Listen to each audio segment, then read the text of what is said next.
Thank you.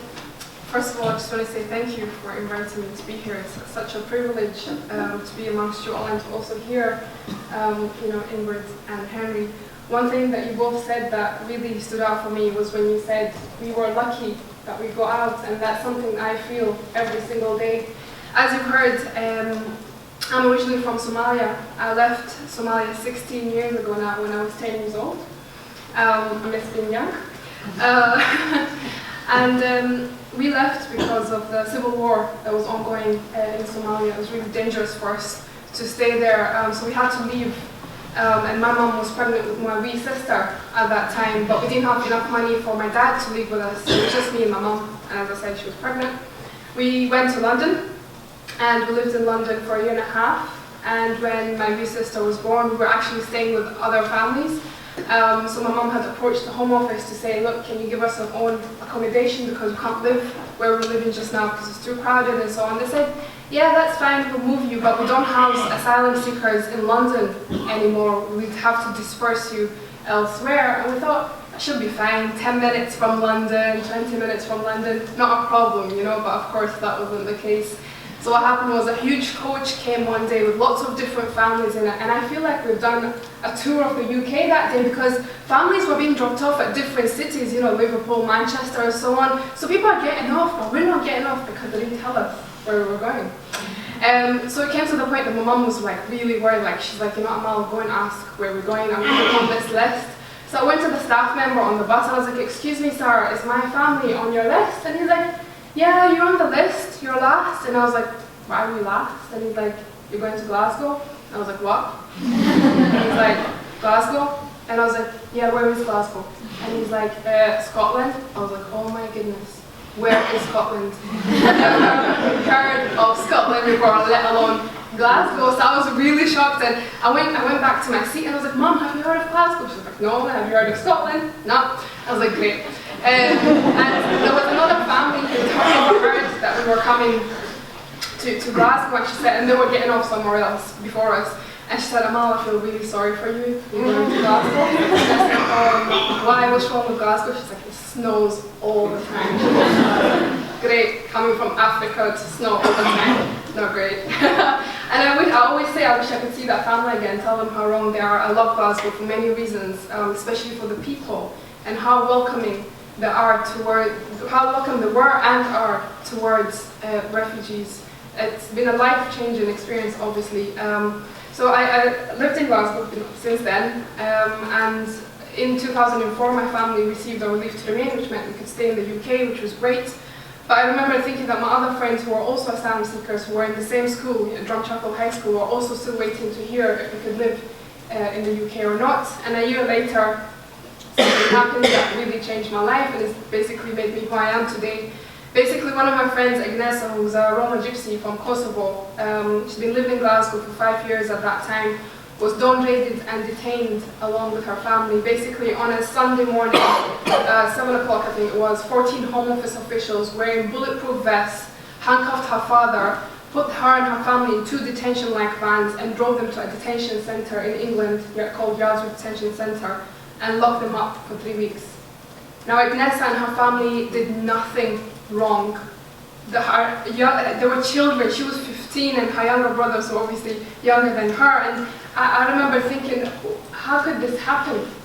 How cruel is it to lock children up like they're criminals? They've done nothing wrong. Nobody chooses to be a refugee. Nobody chooses for their country to have war, to have to leave everything behind, your family, your culture, everything that you know for no reason.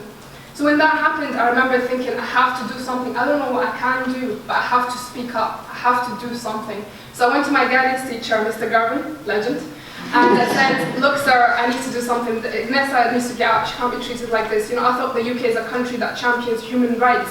Since when do we lock children up? And I mean, Dungavel and Yarlswood and all the other detention centres are like jails. They are jails. We've got barbed wire, electric fencing, and so on. So when that happened, I said to her, look, we have to do something. And then 6 other girls joined me, and that's how we became known in the media as the Glasgow Girls. I was on the BBC News, the newspapers, and so on. And we started the campaign to get her out. We started a petition in school. Almost everybody signed it. And there were a lot of issues at that time as well in terms of racism. People didn't understand why asylum seekers came here and so on. But when Agnesa was taken away, a lot of the young kids were like, but why? Why has this happened to her? She's one of us now. So that kind of communication started. So we managed to get Agnesa and her family out. She's happy living here in Glasgow. She's working alongside her family. Her brothers are studying as well, and it's great. But Agnesa's story is very rare. Unfortunately, we lost other families as well. We lost many, many kids from our school, and we're still losing a lot of people who have been living here for a long time. So I've been campaigning ever since. It's been 10 years now since we started the campaign, and a year ago I actually went to Auschwitz as part of an educational visit, and I remember thinking this is absolutely shocking to see what human beings are capable of.